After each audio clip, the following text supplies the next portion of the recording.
বর্তমানে সবাই কর্মব্যস্ত, তার মধ্যেও আমাদের পড়াশোনাটা করতে হয়। অর্থাৎ প্রত্যেকটা ছাত্রছাত্রী কিন্তু নানান কাজে নানান দিকে মনোযোগ দিয়ে ফেলে, যার ফলে পড়ার সময় অনেক কমে যায়।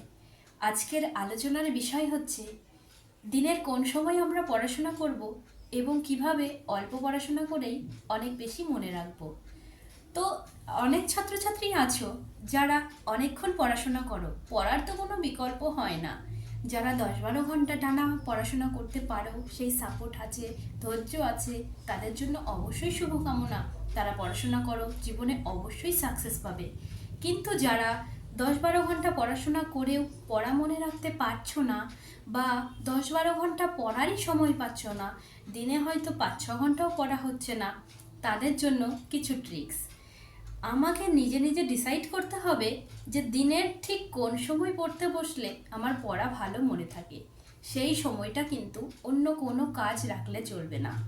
অর্থাৎ আমরা ম্যাক্সিমাম ছাত্রছাত্রীরা কিন্তু মধ্যবিত্ত ফ্যামিলি থেকে বিলং করি, সুতরাং আমাদের পড়াশোনার সাথে সাথে নানা কাজের দায়িত্ব এসে পড়ে যায়। তার মধ্যে ফেসবুক, হোয়াটসঅ্যাপ এগুলো তো আছেই, যার কারণে একটা মানে দেখতে গিয়ে 1 ঘন্টা ফেসবুক দেখে আসি, একটা প্রশ্নের উত্তর জানতে গিয়ে 8 ঘন্টা ইউটিউব, হোয়াটসঅ্যাপ ইত্যাদিতে টাইম ইনভেস্ট হয়ে যায়। সুতরাং পড়ার সময় এমনিতেই লিমিটেড হয়ে যায়। এছাড়াও থাকে নানা রকম কাজের দায়িত্ব। কারোর একটু বড় হতে না হতেই সংসারের নানান কাজের দায়িত্ব এসে পড়ে যায়। অসুস্থ বাবা মা, ভাই বোনের দেখভাল, ইনকাম, টাকা, চাকরি ইত্যাদি ইত্যাদি নানা কাজের প্রেশার মাথায় চলে আসে। সুতরাং কাজগুলোও তো আমাদের করতে হয়। কেউ বা পড়ার ফাঁকে সময় বের করে টিউশন পড়ায় নিজের খরচ চালানোর জন্য, কেউ বা ইনকাম করে নিজের পরিবার চালানোর জন্য, কেউ বা বাবা মায়ের সাহায্য করে, নানানভাবে সময় স্পেন্ড হয়ে যায়। সুতরাং তার মধ্যে থেকেও আমাকে বেছে নিতে হবে কোন সময়টা পড়াশোনা করলে আমাদের পড়া ভালো মনে থাকে। আসলে দিনের যে কোনো সময় পড়াশোনা করলে বা পড়তে বসলেই যে মনে থাকবে বা টু দ্য পয়েন্ট মুখস্থ করব, এমনটা নয়। এমন অনেক সময় আছে আমরা পড়েই যাচ্ছি কিন্তু পড়া মুখস্থ হয় না, মনেই থাকে না। তাই জন্য যে কোনো সময় পড়তে বসলে হবে না, সেটা কিন্তু নিজেকেই ঠিক করে নিতে হবে। অন্য কেউ সাহায্য করতে পারবে না, হয়তো কিছু টেকনিক বলে দিতেই পারে, সেগুলো কাজে লাগিয়ে নিজেকে সিলেক্ট করতে হবে কোন সময় পড়তে বসলে পড়া তোমার মনে থাকবে। সেই সময়টাই অন্য কোনো কাজ করলে চলবে না। প্রয়োজন পড়লে ফোনটাকেও দূরে রাখতে হবে, সাইলেন্ট করে বা সুইচ অফ করে। সেই সময় মনোযোগ দিয়ে 2 ঘন্টা টানা পড়তে হবে।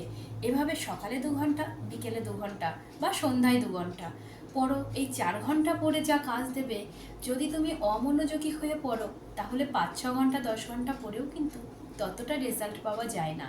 সেই 2 ঘন্টা যেন পিওর পড়া হয়। 10 মিনিট পড়ছি, 10 মিনিট ফোন দেখছি, একটা নোটিফিকেশান আসছে দেখে নি কে করলো, এগুলো করলে কিন্তু হবে না। পিওর পড়তে হবে, এই সময়টা নিজেকে বার করতে হবে। প্রত্যেকটা ছাত্রছাত্রীর কাজ রুটিন করে পড়াশোনা করা এবং স্টেপ বাই স্টেপ ভাগ করে পড়তে হবে। যে কোনো রকমভাবে পড়লে হবে না, অল্প সময় টু দ্য পয়েন্ট কাজে লাগাতে হবে। তাহলে দেখবে অনেক পড়ার থেকে অল্প পড়েও অনেক বেশি মনে থাকছে। এবং ফোন ঘাঁটতে বারণ করব না, কারণ বর্তমান দুনিয়ায় 2024-এ দাঁড়িয়ে ফোনের থেকে দূরে থাকবে এমন কোনো পড়ুয়া পাওয়া বড়ই দুষ্কর। সুতরাং ফোন ঘাঁটো, টিভি দেখো, বন্ধুদের সাথে আড্ডা মারো, সব কিছুর পরে যারা পড়তে চাও, পড়তে ভালোবাসো, বা ছোটো বয়সী বন্ধুরা যারা আছো তাদের তো পড়তে হবেই, তাদের জন্য বলছি ওই 2-4 ঘন্টা বাদ দিয়ে সমস্তটাই করো। কারণ মনে রাখবে পড়াশোনাটা কিন্তু নিজের জন্য করছো, নিজের প্রয়োজনে করছো, নিজের তাগাদাতে করছো। কারণ তুমি পড়াশোনা করলে এই একটা জিনিসের ভাগ কখনো কারোর সাথে হবে না। সুতরাং মনোযোগ দিয়ে পড়াশোনা করবে। যে অল্প সময়ই পড়ো না কেন, সেটুকু যেন পিওর পড়া হয়। আর মনোযোগটা পাই না বলেই আমরা হয়তো পড়াশোনাটা করি না। কারণ মনোযোগটা তৈরি করতে হয়, ইন্টারেস্ট আসে না পড়ায়, ভালো লাগে না। আসলে আমরা কঠিন বিষয় পড়তে বা শুনতে কখনোই অভ্যস্ত নই। তাই যে কোনো পড়াকে গল্পাকারে নিজে সাজিয়ে নিয়ে পড়বে এবং অবশ্যই যেখানে বুঝতে পারবে না টিচারের সাহায্য নেবে। যে টিচারের কাছে যে বিষয়টা বুঝতে পারবে না, প্রয়োজনে বদলে নিতে পারো, কিন্তু অকারণ দোষ দিয়ে বদলানোর কথা বলছি না।